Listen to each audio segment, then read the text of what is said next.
director, producer, choreographer of Rocky Horror. And is going to talk to us about that today. Just a round of applause.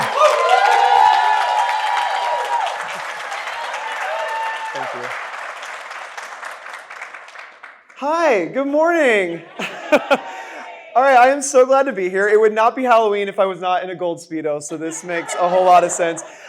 Before we start, or actually as we start, there is something very important we all need to do, something physical, just to make sure we're all on the same page. If you are up for it, if you feel okay, if you don't have an open coffee in your hand, stand up. We're not going anywhere, but stand up. If you're up for it, it's okay. If you're not, if it's okay if you're like, Remy, it's 9 o'clock, I'm sitting down. Okay. So there is just a little bit of a physical activity we need to do to get on the same page about something. Just being safe about this is also smart. I know it's tight in here. We're just going to talk through some basic movements that we're going to do as a crowd, okay? All right, the first thing we're going to do is jump to the left. Period. Okay, just a slight hop to left. As we do, we want to bring some spirit fingers down in front of us. Oh my God, you all know it. All right. Next thing we're going to do is take a step to the right, but it's actually kind of 3 steps. We're going to go out with little T-Rex arms, back in, back out, back in, back out. So 3 steps, out, in, out, in, out. Perfect, you're stepping to the right. Perfect. Now we're going to put our hands on our hips. We're going to start by pushing both hands in front of us, wind them all the way around, and then lock on your hips. Yes, excellent.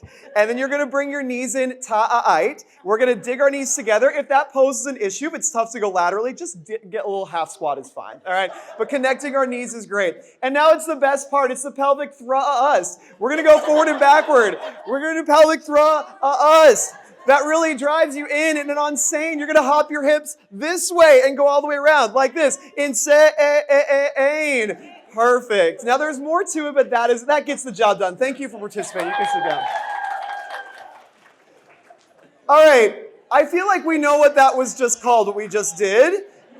We just did the time warp. We just did the time warp. All right, a really quick show of hands. Please raise your hand if you've ever seen the Rocky Horror Picture Show. Whoa, great. Okay, this is going to be good. Now, raise your hand if when you saw it, it was in a public screening with other people around. Okay, and now raise your hand if at any point, and there's no judgment, no shame here, you ever looked around and you were like, what the hell is going on? Yes, okay, exactly. Exactly, it's part of the Rocky experience to not totally know what's going on. So, Rocky Horror has been around for 50 years. This is the 50th anniversary. And why has it been around for this long? What about it makes this thing that we go to and we're like, what is going on? But I want more of it, all right?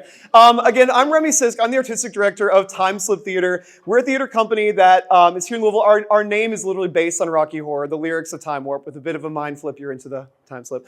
Yep, that's right. We've been doing Rocky for 12 years. This is our 12th year that we're in right now. I've been producing it, directing it for those 12 years. And the community that this has built has been, I could never have seen it coming. But to get there, we kind of got to dive into the history of Rocky Horror. So, yeah, this is crazy. I don't know if anyone has ever seen photos from this, but this is the original production. Some might not know Rocky Horror started as a stage show. So it premiered in London at a 63-seat theater in 1973. Yes, that is Tim Curry in a 63-seat theater as Dr. Frankenfurter. And it was a hit. People were so into it. They're like, this is weird. I love it. It transferred quickly to a bigger venue. Plans started to get made for a film adaptation. It actually transferred to Los Angeles, had a great run there at the Roxy Theater, and then transferred to Broadway, where it was not such a hit. No, it was not. People did not vibe with it on Broadway. It was actually quite panned. The Time magazine review of the Broadway version said, it's not easy to see why this campy trash was a long-running hit in London and a smash success in Los Angeles, except that transvestism has always fascinated the British and the LA scene is almost as kinky. Period. Rocky Horror on Broadway lasted only 3 previews and 45 performances before it closed. Yeah. So a little known history there, but the filming had already begun for the movie. And so in 1975, Rocky Horror Picture Show came out. And like the Broadway production, it was hated. People did not love it. It opened in theaters and was quickly pulled. It wasn't in many to begin with. And the few that it was there, it went away. Most of the original cast was from the London production remained in the film, which is pretty cool. But with the response, it was kind of like put away, buried. People never thought that they'd hear from Rocky Horror again because it was just so not loved at all. But in 1976, a young executive at Fox had seen what was going on with like midnight movies and this cult thing. And they were like, you know, like this weird movie about a sweet transvestite from transsexual Transylvania, this is going to be a hit. And it was. In 1976, Rocky Horror was re-released into theaters for midnight showings, and it developed the cult following we now know it as. The first theater it was to play it was the Waverly Theater in Greenwich in New York. And immediately, people were like, I am into this. All of a sudden, I get it. And so these traditions started to emerge at Rocky Horror once it was re-released. That included yelling back at the screen, yelling horrible things to the actors in this call and response sort of setup. It included playing with props, where when Janet puts the newspaper on her head, these people put the newspaper on their head. And then lastly, which is kind of the big one here, is that shadow cast started to be a thing. A shadow cast is when you act out the movie in front of the screen. And so it's shadow in like two meanings. One, you're a shadow on the screen. And two, you are literally shadowing the performers. And so this kind of developed into this global phenomenon, this midnight screenings, not only like everywhere in New York, Los Angeles, bigger cities, but also here in Louisville, Kentucky. So in 1977, he said, pretty sure, yes, in 1977, Rocky got its first showing in Louisville at the Vogue Theater in St. Matthews. A man named Marty Sussman had just subleased it and had seen what was going on with Rocky Horror Picture Show. It was like, Louisville needs this. And in my 12 years of Rocky Horror, there has never been a year where I've not been approached by someone who's like, oh, I remember it from the Vogue. It's like, yeah.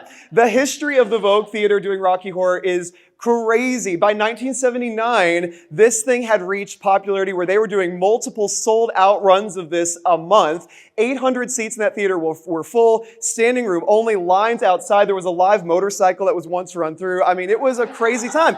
And really what was happening here in Louisville was that, intentionally or not, really the first safe, open queer space was being developed. Because sure, there are these gay bars that are a little bit off the grid and whatnot, but at Rocky Horror, there's gay, straight, everything between, but when you're wearing fishnets, corset boas, everyone's on the same playing field. So this became a place where no matter what you were, no matter who you loved, what you expressed, you were able to be in a really safe, welcoming, and supportive environment.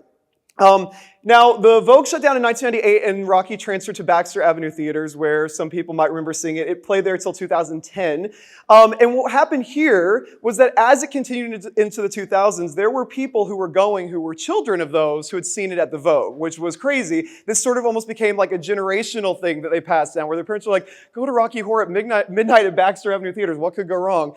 And after Baxter stopped showing it around 2010, there was no Rocky in Louisville until I produced my first one in 2014, which is wild. So here's what happened. I was working at a different theater company, and my boyfriend at the time, who's still here, Charlie, that sounded ominous at the time. We were talking about programming, and he was like, oh, you know what? The show is in the fall. We should do the Rocky Horror Picture Show. I was like, oh my God, what is that? I had a friend who went to that in high school, I think. I don't know what that is. So he's like, oh my God, you've never seen Rocky Horror? We got to watch Rocky Horror. So we watched Rocky Horror, and I did not love it. I was like, I don't get it. I don't understand what's happening. Are they aliens? Is the house a spaceship? And Charlie was just like, yeah. That's the fun of it. So we produced it in 2014. I directed it, I produced it, and let me tell y'all, I did not get it. It did not hit. It was not good. I was like, oh, I'm gonna reinvent Rocky Horror. I'm gonna do something so cool. Like Riff Raff's gonna have blue hair. And it was fine. It was a really good learning experience for me, but it was not the best show I've ever produced. The actors gave it their all, but the creative vision was lacking. However, I knew we were onto something. I was like, I didn't nail this, but I know something good is happening. So the next year we actually did it again. Oh wait, hold on. There's actually an important part I gotta tell you here.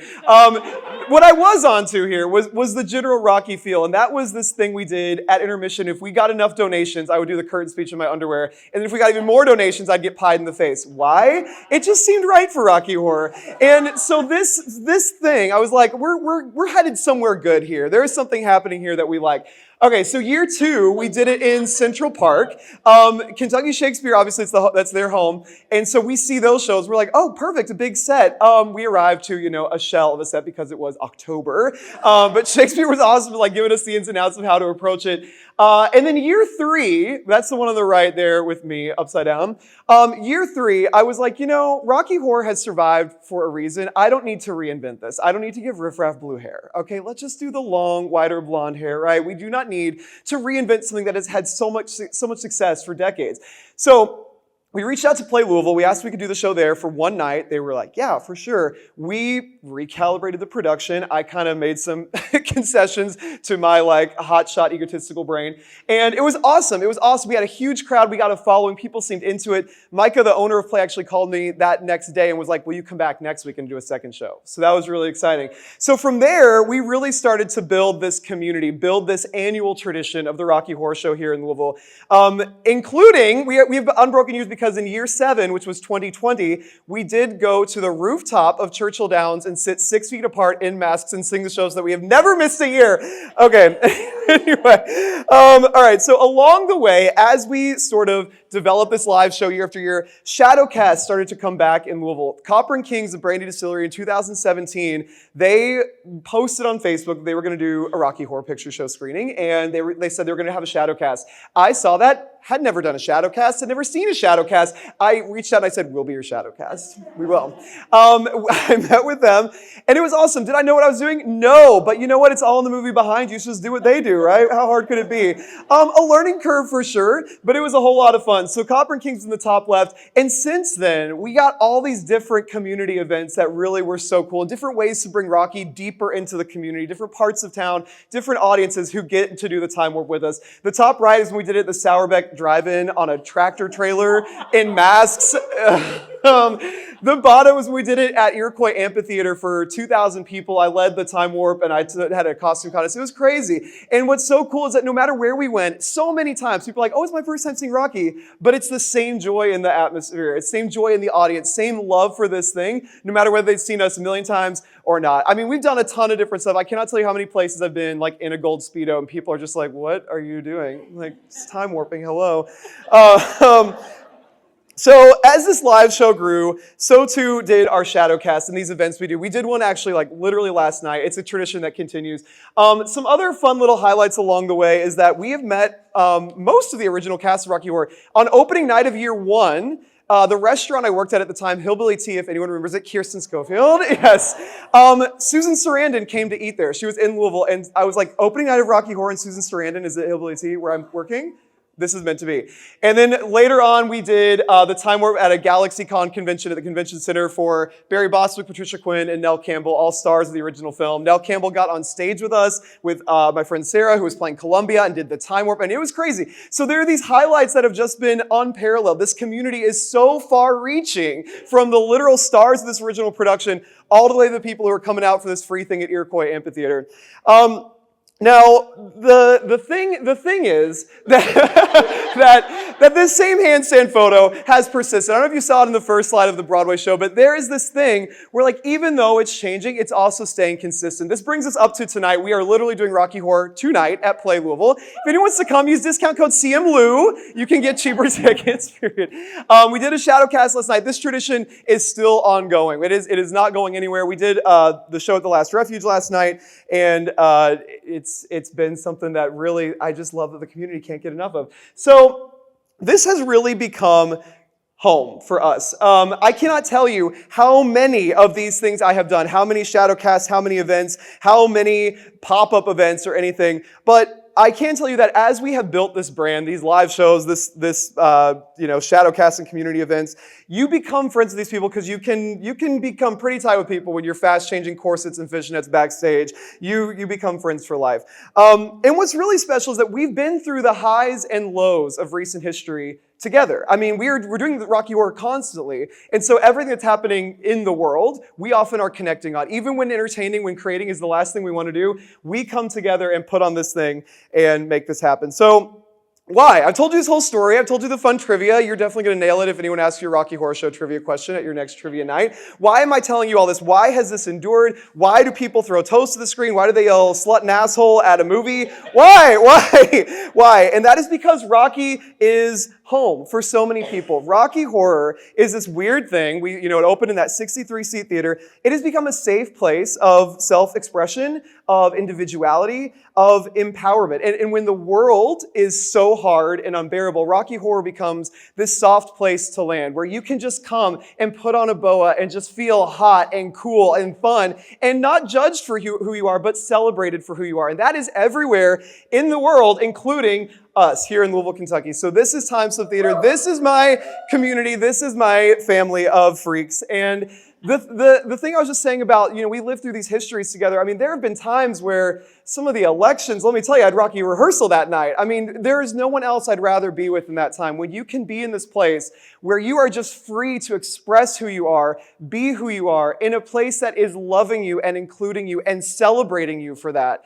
How special is that? When life is so hard, this is so soft. Theme. Thank you. Yes.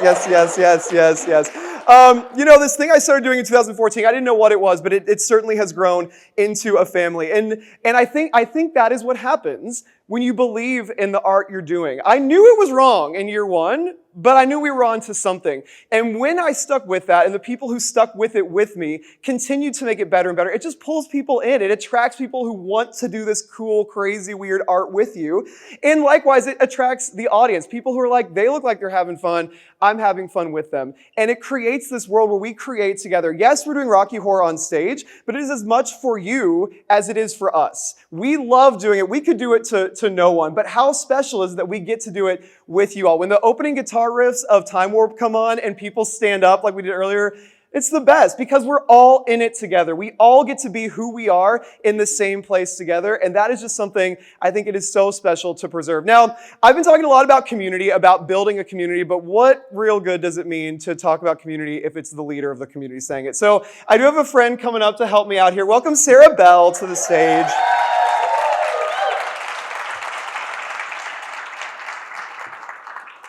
Take this. Thanks.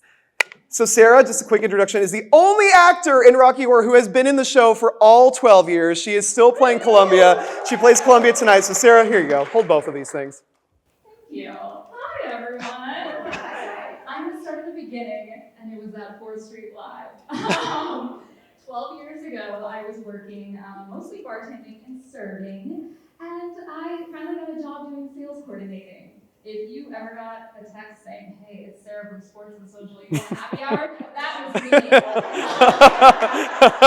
So my coworkers encouraged me to go audition next door in the Starks building for Rocky Horror, and that changed my life. I did not watch the movie first. I may have said that I watched the movie. I had no clue what was going on in that moment. But that night, I got a call and I got cast. I was right next to DJ Micus at the DJ stand, and he announced to the whole bar, Sarah got cast in the Rocky Horror Show as Columbia, and the crowd went wild. It was amazing. That first year, I have to agree that I had no clue what was going on. I was not free like I should have been, but I stuck with it. It was home. I missed theater. I hadn't done it in 6 years. So the next few years, I played a Phantom, and then ultimately, I ended up Columbia for the next 7, 8, 10 years. With that, I recently looked at some photos, and with 12 years, the seasons of my body has changed. I've been hurt sometimes, and I looked at pictures, and I've been like, wow, I was really going through it that time. But the thing with Rocky Horror and Remy is he makes sure that we feel good in that moment on stage. And I've never felt sexier. I've never felt better. That smile in those pictures on stage, I'm feeling really good. I would say the quote, if I may, if I like. I would like if I may. Jesus. To take you on a strange journey, that is kind of my journey with this. Churchill Downs, during COVID, there was a storm going on. So we're up there and the wind is blowing, the rain is soaking us, we're freezing, but the fun thing is you're with your best friends. You're using that wind, you're looking at that camera. You are Beyonce at that moment. And all the memories we have at dive bars and the mud, I am so thankful that I have these memories, and I can't wait for it, but in 10 years when the next generation of people are doing Rocky Horror and I'm reading them after and saying, I used to do this and this was the best time of my life and this is going to be the best time of your life, I can't wait for that moment. Thank you so much.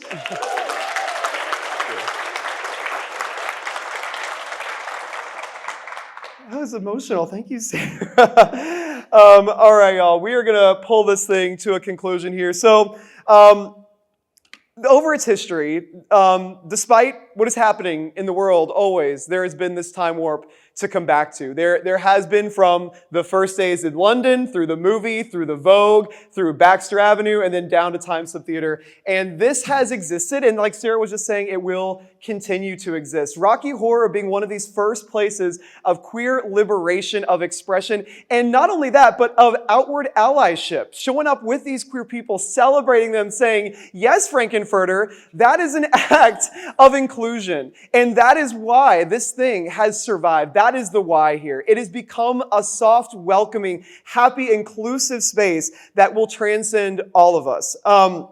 So in 2025, with the state of this country, having a place where you can be yourself and express yourself is more needed now than ever. And to have this place of freedom and of love and of inclusion is so critical to preserve. And I am so grateful that I get to create that space here in Louisville with all of you all. And sharing it with this community, having done that for the last 12 years and going forward for 12 plus more, has been truly the greatest privilege of my life. So thank you all so much for supporting us. Come out to play and we'll do the time warp again.